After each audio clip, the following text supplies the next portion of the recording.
How's it going, Giants fans? Welcome back to Fireside Giants with your boys Alex and Anthony. Today we're discussing the impact that Saquon Barkley can have against the Minnesota Vikings in the wild card. Now, Saquon Barkley had a lesser second half of the season than he did a first half of the season. He was electrifying. He had been dealing with a couple injuries down the stretch, so we're not surprised to see that he kind of took a step back, or at least just wasn't showing that same production that he did early in the season. But it seems like they're going to take the chains off. They're going to really let him run wild in the wild card, and I'm pretty excited to see what he can accomplish with that free reign and the fact that he can be leaned on as a workhorse. You know, they've got to be able to utilize him pretty effectively, and I think that Mike Kafka, Brian Dable, they have it in their capacity to get the most out of a generational level talent when it comes to Saquon Barkley, as we all know, the gold jacket guy. So hopefully this wild card can show us what he's capable of in an elimination setting. You know what I mean? Like, Saquon Barkley's been waiting for this opportunity for a very, very, very long time. He's never been to the postseason. This is his first chance to showcase what he can do at an elevated level, and I think that ultimately he's got all the skills to be an elite level player when it matters most. So I'm excited to kind of break down how Saquon Barkley can get active in this game, how he can open up opportunities for other playmakers on this offense, especially when we're talking about Daniel Jones and his ability to run the football. Definitely want to discuss that as well in terms of just having a dominant running game. But Anthony, before we dive into it, how you do today, my friend? I'm doing great, getting more and more excited every single day for playoff football on Sunday afternoon, and Saquon Barkley playing his first playoff game of his career. Now, he's one of those big players who shows up in big moments, so I'm expecting a huge game out of Saquon. We know that the Giants have been kind of resting him in recent weeks. He's been dealing with a little bit of an injury, he's been a little bit hobbled, but he's been looking healthier and healthier every week, but the Giants haven't necessarily been increasing his workload because they've been in some games that, against the Colts, they didn't really need him to win that game. Against the Eagles, they rested him like they rested most of the starters. So he's gotten a chance here to kind of rest and slow down and just get ready for the postseason. And I think he's going to be ready. I think he's going to go out there and hit the ground running. When you look at the first half of the season, as you mentioned, Alex, a lot of games where he was taking over 30 handoffs per game, going for over 150 yards per game. He was just a monster, unstoppable. Second half of the season, though, when he was dealing with that injury, it was a slight injury. It wasn't one that kept him out of any games, but he wasn't exactly the same player, and he needed to slow down and rest up. And I think that's what that Week 18 game provided for Saquon Barkley, where the Giants rested the majority of their starters. He really just got an opportunity to hit the reset button and get ready for a new season, because the postseason is a brand new season. And now it's the knockout stages. As you mentioned, it's elimination games, and everyone needs to bring their A game. Saquon Barkley needs to turn in the best performances of his career in the postseason, because if you watch that sights and sounds from last week or the game against the Colts, Saquon Barkley's on the sideline. He said, getting in doesn't mean anything. Let's go win it all. So that's Saquon Barkley's mission. That's the mission of the New York Giants, and I can't wait to see him hopefully go out there and achieve that mission. Absolutely. I mean, reflecting on week one, you guys remember Saquon Barkley coming off of, kind of a couple injury-riddled seasons. He wanted to showcase what he could do. I expect to see week one version of Saquon Barkley, what he did against the Tennessee Titans, a good defense for what it's worth. 18 carries for 164 yards, a touchdown on the ground, and 30 reception yards. This is receiving yards, rather. This is a very, I think, good way to look at what Saquon is capable of when he turns it on. You know what I mean? Late in games, when he's feeling good and he's like, I'm just going to take over, I'm saving up my energy, saving up, we're in this game, I got to make something happen now. We've seen him go crazy when he wants to. When he's feeling good, when he's in his rhythm, there's no one that can stop Saquon Barkley. And I feel as though the Vikings have a below average running defense, and then you have a below average pass defense from them as well. This is a game where Saquon Barkley not only could dominate on the ground, but through the air as well. Looking at a player that has a very, very good catch rate this season, sitting at a 75% catch rate. That's the second highest in his career, pretty much exactly the same as his rookie campaign back in 2018. He's rushed for over 1,300 yards. He's actually has a career high in rushing yards this season by 5, 13, 12. And then he has 10 rushing touchdowns, which is one less than his rookie campaign. But, when you're looking at how Saquon Barkley can impact this game, I'd say early on, set the tone on the ground. You know what I mean? He's got to come out guns blazing. This can't be a situation where you're waiting until the fourth quarter for him to pick it up. I want him to come out of the gates on fire, running hard, picking up extra yards, picking up chunk plays. This is where the run blockers are going to come up big. Looking at guys like Mark Lewinsky, who's a better run blocker than he's a pass protector. Looking at Evan Neal, same thing. Andrew Thomas dominant across the board. John Feliciano, better run blocker, and even Ben Bredeson's pretty solid in that respect. So If the Giants are going to win this game, they got to control possession. And because you're going to Minnesota and playing in that dome, there's no weather factor, right? So, like, it's not like the ball's going to be slippery. You really can just maintain that possession. You want to keep the ball out of the hands of Minnesota's offense at all costs. That's kind of like what the 49ers do. You look at what the San Francisco 49ers do, elite running game. That is what they predicate their offense on. They keep the ball away from their opponent. They will score 30, 35 plus points because they have a very high octane offense to begin with. But because their offense is so prominent on the ground, they're able to limit turnovers because of that. Fumbling is a lot less frequent, I would imagine, than a wide receiver fumbling or even an interception. So, your running back fumbling, especially when you have a guy like Saquon Barkley who rarely ever fumbles, knock on wood, that's definitely something that I believe is a pretty important variable to consider. Keeping the ball away from Minnesota in their home field is essential. Doing that, establishing the run is the number one factor in my opinion, because you can eat up the clock, you can control the field a lot more efficiently, and Saquon Barkley is capable of taking over. So Anthony, when you're looking at how the Giants can establish the run here, what are you looking at specifically? Because I know Minnesota has some decent edge rushers, linebackers are okay at best, they're not very good. And their secondary is weak. So, this is an opportunity for the Giants to really showcase their strengths. Saquon Barkley is a strength, and he should be a prominent strength and a factor in this wildcard game. Yeah, he should be 100%. It's Saquon Barkley. It's the Saquon show. He's the superstar of the New York Giants offense. They need to feed Saquon. But when you take a look at this Minnesota Vikings defense, they're bad. It is a bad defense. Their pass defense is 31st in the NFL. They are terrible in that regard. But then, as you mentioned, their rush defense is also in the bottom half of the NFL. Now, the reason why is because most teams choose to pass on them because they know how bad their passing defense is. But that statistic of them being wherever they are, maybe 18th or 20th in rush defense, would probably be worse. It's just teams know that they can throw the ball on them, so they do. But you can also run the ball with ease on Minnesota. Like, any team can go out there and pretty much just hang 500 yards of offense on Minnesota Vikings defense on any given Sunday. I mean, the Giants nearly did put up 500. They put up, I think, 430 something or even more in that first contest in Week 16. So the Giants offense should have its best game of the season. This is when they need it, and they're going up against a defense that is really bad. So this is the perfect time to unleash the beast. Let Saquon feast. So that's what you want to see in this game. You want to feed Saquon Barkley, and you want to get him going early on and set the tone for this match. Keep possession. Keep the ball clean. That was ultimately what lost the Giants that game. They lost by 3 points, but they had 2 possessions that they turned over. So 2 turnovers, give the ball away 2 times. They get some points out of that. That is ultimately what cost the Giants the game. 0 turnovers out of Minnesota. They kept the ball clean.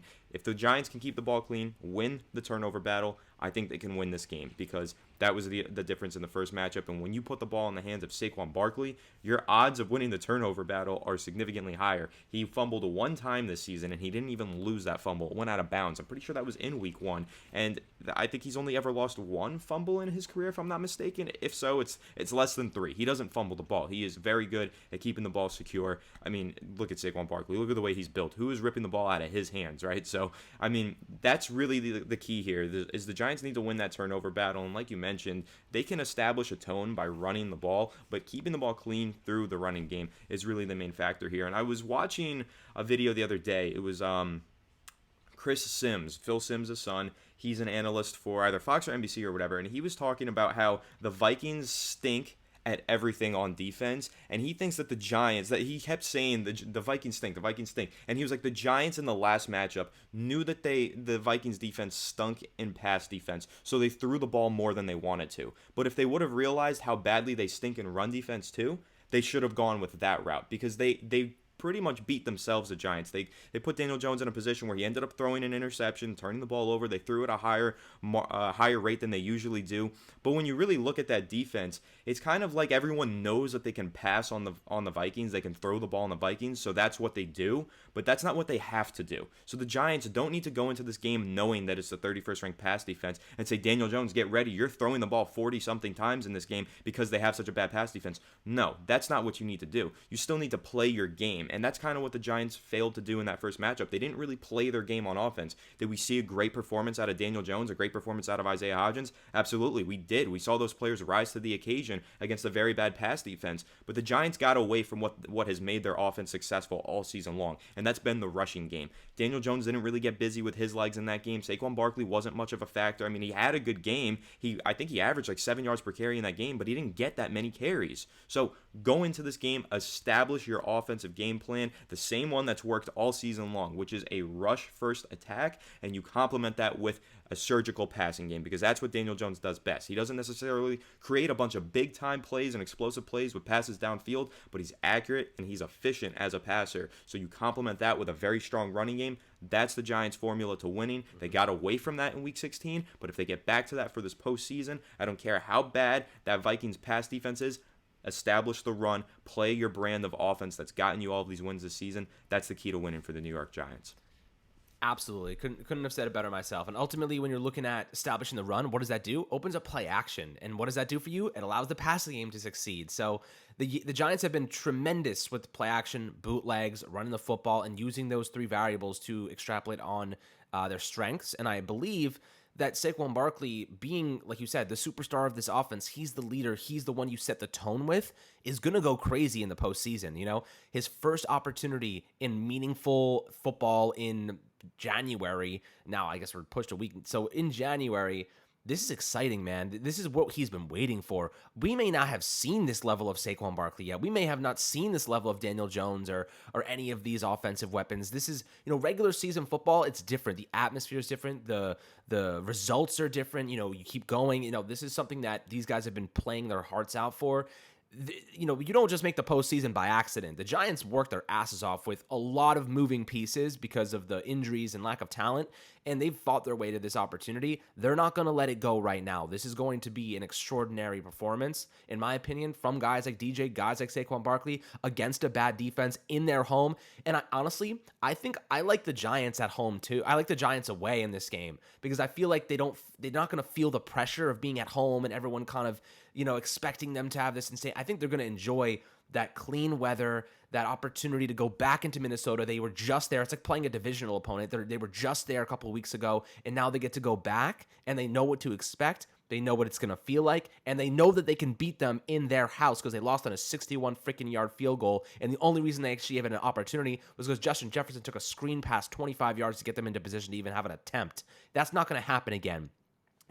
They said Kirk Cousins audibled to that play, and they gave him an opportunity, and Wink Martindale, sent the house and got kind of beaten because of it. He said, I'd do it again because I believe in our defense. You put Adoree Jackson in position there now, who's been really good, by the way, at tackling on those screen passes and out wide. I'm excited to see, and it seems like Adoree Jackson's going to play, having all hands on deck, which we discussed yesterday.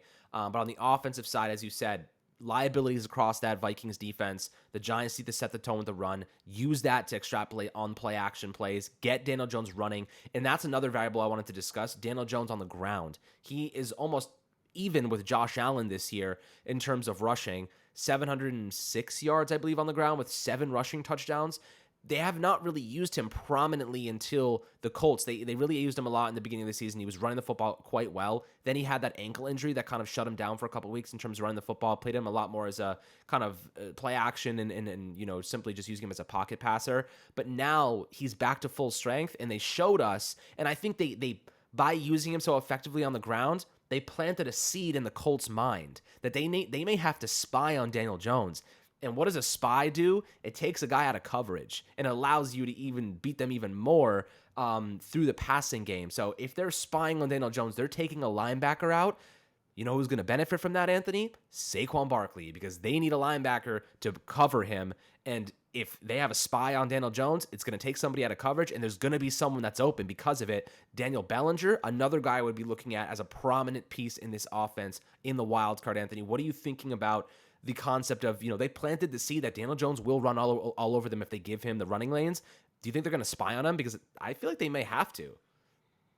Yeah, I think they do have to. I think that's the only way that you really stop Daniel Jones. When the Giants start scheming that offense together to run through Daniel Jones as a rusher, it's really tough to stop. So you have to throw some QB spies out there, some QB contains, and you really have to just start putting more defensive backs out there in general who have the speed to match up with Daniel Jones. So if Daniel Jones starts rushing for a ton of yardage in this game, it's going to get really tricky for the opposing defense of the Minnesota Vikings to game plan for that. And yeah, it's going to leave them vulnerable in some positions. It's going to open things up for, as you mentioned, Saquon Barkley. When the defense keys in on Daniel Jones and how great of a rushing attack he provides, they do sometimes kind of forget about Saquon Barkley, and Saquon Barkley ends up ripping some big runs and creating some huge opportunities for himself. So that QB spy thing that you mentioned is really crucial. And if you look back to that game against the Colts in the second half, the Colts still threw some quarterback spies out there, and Daniel Jones still rushed for touchdowns. Like one of those rushing touchdowns that he had against the Colts, the 10-yarder around the left side,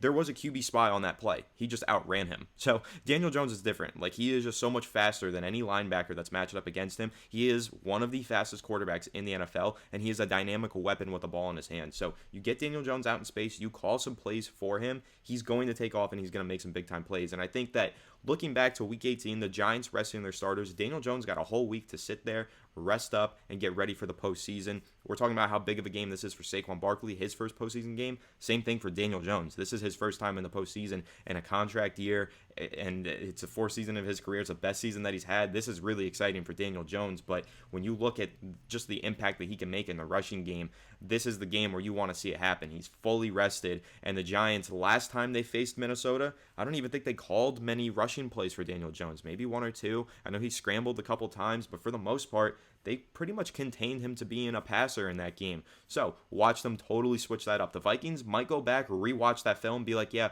the Giants, Daniel Jones, these are the throws that he likes to make. This is how we defend him. And then not realize that that's not usually how Daniel Jones plays. He's not a pocket passer. He's going to go out there, maybe take like 10 carries and just shred the Vikings defense, hopefully. That's what you want to see. So I don't think the Vikings are going to anticipate Daniel Jones running as much as the Giants are going to ask him to run, because the first matchup, they didn't ask him to run very much. So I think that's going to be something that can potentially catch the Vikings by surprise. And like you said, open things up for Saquon Barkley and the rest of these players. And I think that when you really look at it, Daniel Jones's legs are the X factor of the Giants offense. It is. It's that extra variable the Giants need to keep defenses on edge, and pairing that with Saquon Barkley and an effective passing game, which has kind of developed over the last couple of weeks. And okay, number one thing, okay, I've kind of had a couple number one things, but a big variable here that is kind of going under the radar, the Giants receivers need to catch the freaking ball. Okay, we cannot have drops in the playoffs. Remember Green Bay, how many drops we had? That's what lost us that game. You got to have your receivers playing at a high level. Richie James was great against the Colts. Need to catch the football. Against Minnesota, dropped that key 3rd and 5 pass. Ended up really putting us in a bad spot down the stretch. Darius Slayton, the freaking nightmares I've had of him dropping footballs. I need him to catch the freaking ball when it goes his way. Hodgins, I trust. He is has some of the best hands on the team. I think he has 84% catch rate, 85% catch rate. He's fine. I have confidence in him. But James and Slayton got to catch the freaking football. That could end up being the difference between winning and losing. Football's a game of inches, and when you have receivers that have a kind of a liability at some points because of it, it can hurt you. So it's another thing I wanted to throw out there, that they need to catch the football, because that is the difference between winning and losing football games in the playoffs. But guys, I'd love your perspectives and opinions below in the YouTube comments as always. Make sure to have a fantastic Friday and weekend. We got the Sunday wildcard game coming up at 4:30. Got you guys covered with any news that breaks over the next couple days regarding injuries or whatnot. But seems like the Giants are really healthy and things are progressing nicely for guys like Azeez Ojulari and Adoree Jackson, which is exactly what we wanted to see heading into the weekend. But make sure to like and subscribe as always, and shout out to Tibosaurus Rex, our good luck charm, who has been with us since week 1 when we said this is our new luck charm, and the Giants are currently in the playoffs. So I kind of get the sense that Tibosaurus Rex, and I know it's totally butchering the actual dinosaur's name, but we just named him Tibosaurus Rex for the fun of it. And he's been our good luck charm, and he's been here with us throughout the whole thing. If you guys remember a couple months ago when we first coined him a good luck charm, I think that he may pull out another stop for us against the Minnesota Vikings. But as I said before, leave a like, leave a subscription, and we'll catch you guys on the next Fireside Giants episode.